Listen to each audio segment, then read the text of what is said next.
болоод жамбар хайсан газар гаргал бүхэнд гэж байж ирдэг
Монгол түмний өв соёлын нүүдэлчин ард түмний сайхан өв соёлоо бахархах энэ сайхан наадам маань өнөөдөр өргөн дэлгээрээ сайхан болж байна.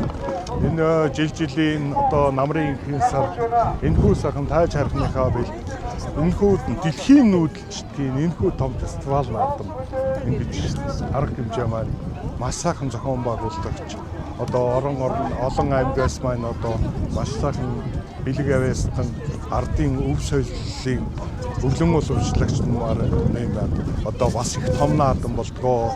Би жилийн жил нэг л удаага нэг л газар өвлөн уламжлагчд маань цуглаж ингэ сайхан баяр наадмууд илтгэдэг. Монголын ард түмэн маань ч гэсэн одоо өв соёлоо хайрлаж бахархдаг монгол хүн болгоно энэ хүү наадмыг дэмжиж оролцдог нь маш их баярлалдаг. За өнөөдөр би Богдхааны ордон чойжм сумын музей буюу одоо энэ хүү сайхан эдээ ундааны өргөөн дээр Монгол туйл, Монгол өв соёл, Монгол бахархлаа одоо танилцуулж хамтран ажиллаж жангар туйл Монголынчуудын дунд одоо нэгэн үе бас энэ сайхан баатарлаг ард түмнийг магтан дуулсан энэ хүү сайхан хүлгэн их туйлсыг өнөөдөр Монголынхаа ард түмэнд жангар туйлыг одоо сурталчлан таниулж ингэж Монголынхаа ард түмэнд өөрийн мэддэг чаддаг өв соёлоо одоо чадах чинээгээрээ түгээн дэлгэрүүлж танилцуулах гэж одоо хамтарч ажиллаж байгаа. Одоо маш их баяртай байна. Энэ хүн наадмыг зохион байгуулж байгаа Камс болоод одоо энэ тэмдэглэн ажилладаг төр засгийн маань удирдлагууд тэгээд одоо Монголынхаа ард түмэнд маш их баярлалж талархаж байна гэж.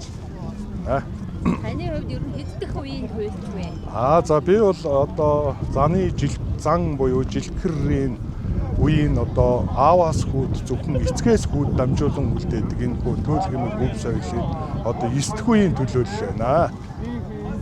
Ер нь бол одоо туйл хайлнаа гэдэг чинь те тэнгэр газраа аргадах гэдэг юм уу? Энэ ёс хэдийн үеэс ер нь эхэлдэг? Ер нь монголчууд бидний өвөг дээдс маш их оюунлаг ард түмэн гарцаагүй юм. Яг тэгвэл тэд маань хүн төрлөختөн болж хөгжиж, одоогоо уг болж амьдарч нүүдэлж явсан одоо амьдралынхаа урт хугацааны туршлагаар байгаль их дэлхий амьд юм аа.